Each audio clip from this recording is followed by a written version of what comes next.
পশু কিনে কোরবানি দিলে শুদ্ধ হবে? ইসলামী শরীয়তে ক্রয় বিক্রয় শুদ্ধ হওয়ার মূলনীতি রয়েছে।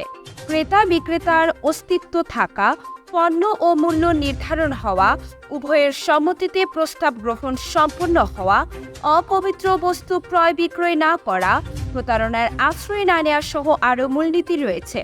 ওজন করে পশু কিনে কোরবানি দিলে শুদ্ধ হবে কিনা এই নিয়ে মূল কথা হচ্ছে কি উদ্দেশ্যে কোরবানি দেওয়া হচ্ছে। বস্তু খাওয়ার জন্য নাকি মহান আল্লাহর বিধান পালনের জন্য? কোরবানির সঙ্গে ঐতিহাসিক হৃদয় বিদারক ঘটনা জড়িয়ে আছে।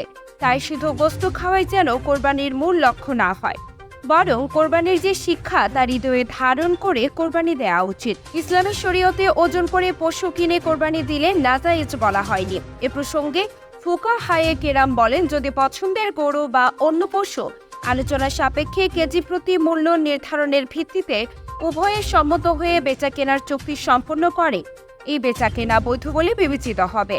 আর যখন এই বেচা কেনা বৈধ, তখন এই পদ্ধতিতে ক্রয় করা পশু কোরবানিও জায়েজ।